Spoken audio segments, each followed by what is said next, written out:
Africa Content TV.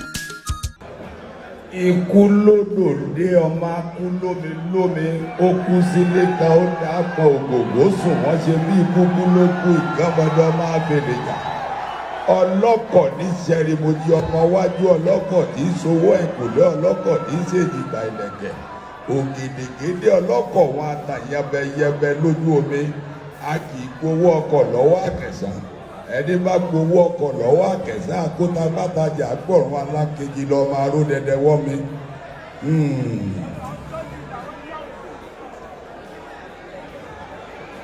Bàbá. Gbogbo wa la máa ṣọdún tuntun o.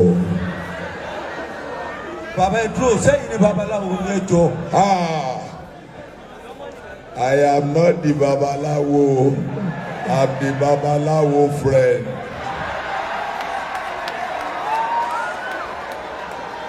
Àwa ni babaláwo báyìí. Ṣé ń wáìnì mi ni?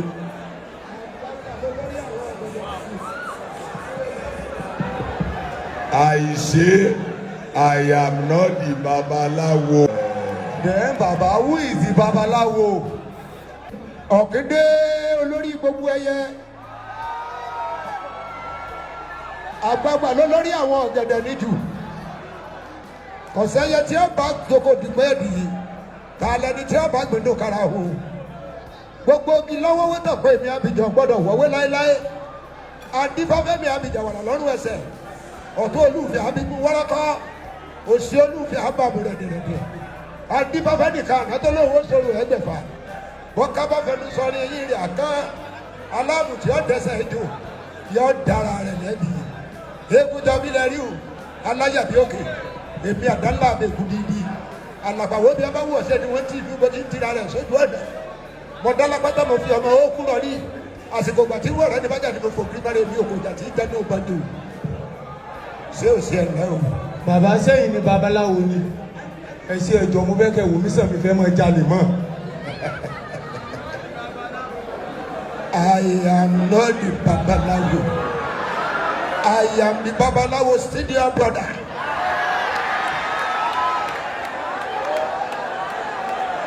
Who is now the babaláwo? I am the babalawo. Sọ́ọ́rí pé orí rẹ̀ ti burú, ó ti ṣòfò dànù, tí ẹ ó ta, ìwọ lọ jí mọ́tò àwa mẹ́tẹ̀ẹ̀ta lọ jí kó, ó wá ló fẹ́ jáwọ́ lólè, ìsìnkú rẹ̀ ò ní ṣoríire, àwa alábàtì ẹ jẹ́. Ìlọ́mọdé yìí, àṣà yìí kí ọmọ gbé nǹkan. Bẹ́ẹ̀ ni o lè ikú olójú ológbò. Àwòdì kì í jí kọ́ mọ́ jalè. Bá parọ́ ṣe lágbára tó oko bá pa tiẹ̀ kí ó ti jẹ. Mọ̀ bá yí. Ẹgbẹ́ o. Ẹ wo ẹ̀yin awo ẹ má ṣe bẹ́ẹ̀ ẹ jẹ́ ń bá bẹ̀bẹ̀. Wò ó tó o bá ní jalè kú àfi kọ́ ọbẹ̀ àwọn olólùfẹ́ rẹ tí wọ́n nífẹ̀ẹ́ olè ká bá ọ dá owó ọkọ̀ wa jọba yìí. Àìjẹ́ bẹ́ẹ̀. Bíbẹ̀ kọ́ ọ jalè. Ó ti lọ. Ẹ jẹ́ wá bẹ̀bẹ̀ fún kó tó lọ. Ẹ wò ó ti jàre ọdún tó ń lọ sópin ẹ̀ ní bọ́dún ọ̀hún rá. Àmì àṣẹ. Àgbóhùwù tolú ọ̀rán àdàgbà òmò ní tó ṣe ẹ̀ dàgbà ẹ̀ dògbò. Ìlú ògógó làbóṣù awo ìdúgbò láàrẹ̀ ẹ̀ ní sàrẹ̀. Àṣẹ. Ọdún tó ń bọ̀ yìí ayọ̀ ìdùnnú lẹ máa fi wọ bẹ̀. Orí ifá kan ní akúrí má fa lórúkọ àgbẹ̀kú. Abòjìjì ta kókó orúkọ àgbàrùn. Ikú tẹ́ bá kú àwọn ọ̀tá yín àgbàkú. Àrùn tẹ́ bá rún àwọn ọ̀tá yín àgbàrùn. Ikú yín á dikú ọ̀tá. Àrùn àdàrún òdì. Kékeré ẹlẹ́yẹ lọ́nfẹ̀mí wọn kò só. Ìbẹ̀bẹ̀ yẹlíyẹlì kì í jẹ́ kọ́mọdé roko ìyá kan. Adébábọ̀ ọ̀run mi là nígbà táwọn ẹlẹ́yẹ ń bàjá. Ó ní kékeré ẹlẹ́yẹ àgbẹ̀ ẹlẹ́yẹ ẹgbòkè wẹ́ẹ̀ wá sí mi. Ilẹ̀ òní lè kí tẹ̀tẹ̀rẹ̀ kó má tẹ̀ bẹ́ẹ̀. Omi bá pa tẹ̀tẹ̀rẹ̀ kó mójú.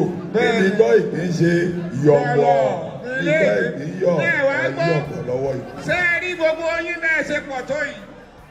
Ẹni ó bá ní ẹ má ṣe tí ìṣe yín ò ní sojú ẹ̀. Àṣẹ. Bí ilé ń jókòó ní ilé jáde. Àṣẹ. Àkàlà òní ó yọjú ẹ̀. Olúwa.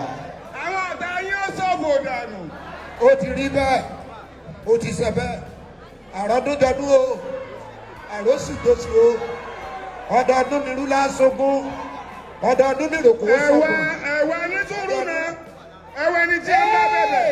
Ṣé ẹ mọ ohun tó ń ṣe yín ṣe Ó wá ti sí? gbówó Bàbá ẹ padà wá. Kí ló ṣẹlẹ̀? Ẹni tó jí mọ́ṣúárì tó jí sọ́kàwé.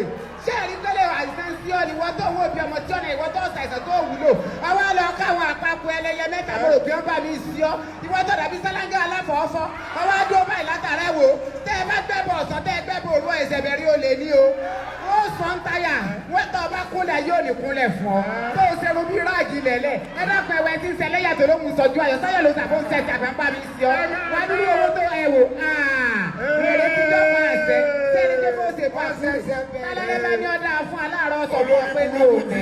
Ọ̀sẹ̀lẹ̀ ìyàwó January. Ojú rẹ̀ ṣe jẹ́ fún ọ. Wèrè tún ti jí èpè. Ẹ̀wẹ̀ ni dẹ́ bẹ̀bẹ̀. Bẹ́ẹ̀ni. O ò lè bọ́ ń bẹ̀. Kí ló ṣe? Ọ̀kárẹ̀. O ò lè bọ́ ń bẹ̀. Ó ní bọ́nú ẹ̀. O bẹ́ẹ̀ dàbùràkàdàbùrà tí ẹ ó ta yẹ. Ó yá. Ẹ wò. Ó lè fẹ́ wiri. Ó nà babaláwo. Bó ṣe bá kùnà. O ò lè bọ́ ń bẹ̀. Wọ́n gá ẹ̀tì ọmọ yìí o. Ọdẹ o. Wọ́n gá ẹ̀tì ọmọ yìí o. Wọ́n bá mi sí ọ. Ọ̀nà arúgbó. Èmi ti mọ̀ bẹ́ẹ̀. Àdúrà rẹ̀. Ladies and gentlemen, make some noise! Somebody scream!